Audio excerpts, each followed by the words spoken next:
ಮಗಳ ತರ ನೋಡ್ಕೊಳ್ಬೇಕಾದ ಜವಾಬ್ದಾರಿ ನಮಗಿದೆ.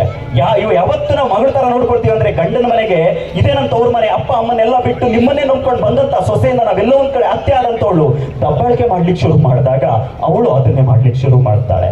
ನಮ್ದಿಂದು ಕೂಡ ಸಂಸ್ಕಾರವಂತವಾಗಿರ್ಬೇಕು ಬದುಕು ಅಂತ ಎಷ್ಟೋ ಸಲ ಹೇಳ್ತಿರ್ತೀನಿ. ಸಂಸ್ಕಾರ ಅಂದ್ರೆ ಗೊತ್ತಿದೆ ನಿಮ್ಗೆ, ನಮಸ್ಕಾರಕ್ಕೆ ಪ್ರತಿ ನಮಸ್ಕಾರ ಅದುವೇ ಸಂಸ್ಕಾರ ಅಂತ. ನಾವು ಬೆಲೆ ಕೊಡೋದನ್ನ ಕೊಟ್ಟಾಗ ಸೊಸೆ ವಾಪಸ್ ನಮ್ಗೆ ಬೆಲೆ ಕೊಡ್ತಾಳೆ. ಇದನ್ನ ನಾವು ಪಾಲನೆ ಮಾಡ್ಬೇಕಾಗಿದೆ. ಇವತ್ತೆಲ್ಲ ಕಣ್ಮರೆ ಆಗ್ತಾ ಇದೆ.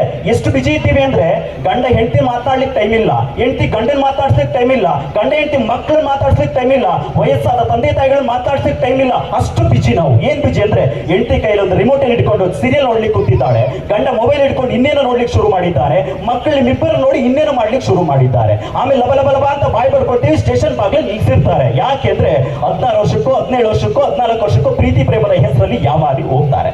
ಅವಾಗ ಅಂದ್ಕೊಳ್ತೀವಿ ನನ್ನ ಮಕ್ಕಳು ದಾರಿ ತಪ್ಪೋದ್ರು ಅಂತ. ಕೆಡ್ಸಿದ್ ಯಾರು? ತಂದೆ ತಾಯಿಗಳೇ. ಮಕ್ಕಳಿಗೆ ತಂದೆ ತಾಯಿಗಳ ಕಷ್ಟಗಳನ್ನ ಹೇಳ್ಕೊಡ್ಬೇಕಾಗಿತ್ತು. ನೀವು 100 ರೂಪಾಯಿ ಕೊಡ್ಬೇಕಾದಾಗ ನಿಮ್ಮ ನೋವುಗಳನ್ನ ಮಕ್ಕಳಿಗೆ ಹೇಳ್ಕೊಡ್ಬೇಕಾಗಿತ್ತು.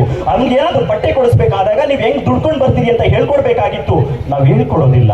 ನಾವೇನ್ ಮಾಡ್ತೀವಿ, ಮಕ್ಕಳನ್ನ ದಾರಿ ತೋರಿಸಿ ಅವ್ರದೇ ತಪ್ಪು ಅಂತ ಮಾತಾಡ್ತಾ ಹೋಗ್ತೀವಿ. ಹಂಗಾಗಿ ತಂದೆ ತಾಯಿಗಳು ಜವಾಬ್ದಾರಿ ವಹಿಸಬೇಕಾಗಿದೆ. ಮೊಬೈಲ್ ಕೊಡ್ಬೇಕಾದ್ರೆ ಮೊಬೈಲ್ ಅಲ್ಲಿ ಮಕ್ಳು ಏನ್ ನೋಡ್ತಾ ಇದ್ದಾರೆ ಅಂತ ತಂದೆ ತಾಯಿಗಳಾದ್ರು ತುಂಬಾ ಸೀರಿಯಸ್ ಆಗಿ ಗಮನಿಸಬೇಕಾಗಿದೆ. ಅರೆ ಮಗಳು ಪಾವಗಡಕ್ಕೆ ಹೋಗಿ ಬಂದಿದ್ದಾಳೆ ಅಂತ ಸುಮ್ಮನೆ ಇರೋದಲ್ಲ, ಏನ್ ಮಾಡ್ಕೊಂಡು ಬಂದಿದ್ದಾಳೆ, ಯಾರ ಜೊತೆ ಫ್ರೆಂಡ್ಶಿಪ್ ಮಾಡಿದ್ದಾಳೆ, ಯಾರ ಜೊತೆ ಮಾತಾಡ್ಕೊಂಡು ಬಂದಿದ್ದಾಳೆ ಅಂತ ವಿಚಾರಿಸ್ಕೊಳ್ಬೇಕಾಗಿದೆ. 10 ನಿಮಿಷಗಳ ಕಾಲ ಮಕ್ಕಳ ಯೋಗಕ್ಷೇಮ ವಿಚಾರಿಸಬೇಕಾಗಿದೆ.